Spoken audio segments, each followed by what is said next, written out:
Hello বন্ধুরা, welcome to my channel আরতি রান্নাঘরে। তোমাদের সবাইকে অনেক অনেক স্বাগত। আজকেই বানাবো মাটন। তো দেখো, মাটন বানার জন্য কড়াইয়ের মধ্যে তেল দিয়েছি, তেল গরম হয়ে গেছে। আমি এখানে আলুগুলো ডুমডুম করে কেটে নিয়েছি। আলুগুলো ভালো করে ভেজে নিব তেলের মধ্যে। এখানে দিয়ে দেবো অল্প নুন, অল্প হলুদ দিয়ে আলুগুলোকে ভেজে নেব ভালো করে। কারণ আলু মাংসের মধ্যে দিলে আলু যদি ভাজা না হয় তাহলে ভালো লাগে না খেতে। সেই জন্য আমি যখনই মানে মাটন বা চিকেন বানাই, আমি সবসময় আলুটা ভেজে তারপর দিই। তো দেখো, লাল লাল করে ভেজে নিব হালকা হালকা করে। তো দেখো কত সুন্দর লাগছে ভাজাটা। তো এবার আমি এটাকে নামাবো, হয়ে গেছে ভাজা।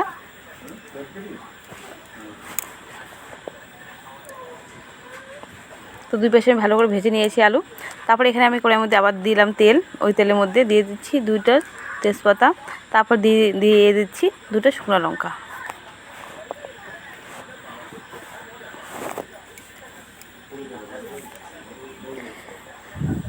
আর আমি এখানে পেঁয়াজ কেটেছি।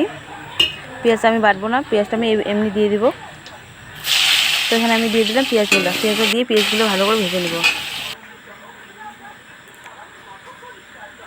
তো বন্ধু দেখো, পেঁয়াজগুলো লাল লাল হয়ে গেছে, ভাজা হয়ে গেছে। এবার আমি মটনগুলো দিয়ে দিচ্ছি।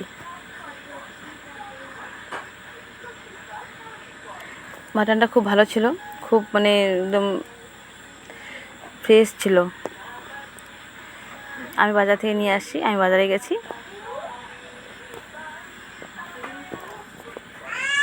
তো বন্ধুরা, আমি এখানে রসুন বাটা আদা বাটা দিইনি, সেটা আমি মিক্সারের মধ্যে পেস্ট করে দিয়ে দিয়েছি রসুন বাটা আর আদা বাটাটা। আর হলো সাথে একটু কাঁচা লঙ্কা বাটাও দিয়েছি।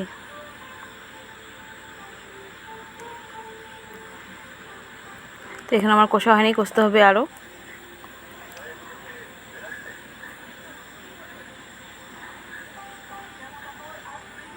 তো এখানে আমি হালকা জল দিয়েছি। জল দিলাম এই কারণে সিদ্ধ হবে, আলুগুলো এখনও সিদ্ধ হয়নি, আর একটু সিদ্ধ হবে।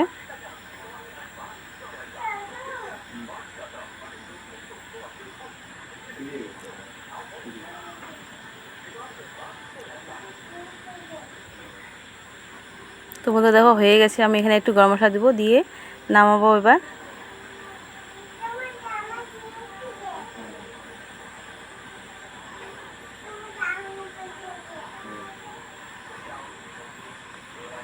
দেখতে অবশ্যই ভালো হচ্ছে, খেতেও ভালো হবে অবশ্যই।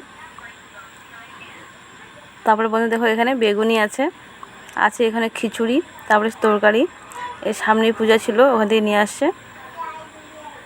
তো পূজার প্রসাদ আর মাটন একসাথে খাওয়া যাবে না, তো সেই জন্য এটা আলাদা করে খেতে হবে।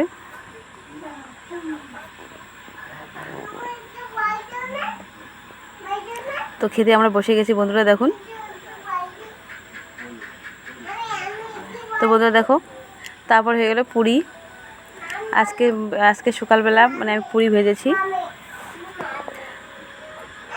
বাচ্চারা সবাই বলছে, মা তুমি আজকে বাড়িতে আসো, তো আমাকে টিফিন করে দাও পুরি। তো সেই জন্য দেখো গরম গরম ফুলকো ফুলকো পুরি, আর তার সাথে সবজি আছে সোয়াবিন আর আলুর তরকারি বন্ধুরা, আর পেঁয়াজ। তো এই যে বন্ধুরা, সবজিটা দেখো মাখা মাখা শুকনো শুকনো সবজি হয়ে গেছে, হালকা করে একদম রান্না করেছি। তো এবার আমরা ঘরের মধ্যে দেখো খেতে বসে গেছি।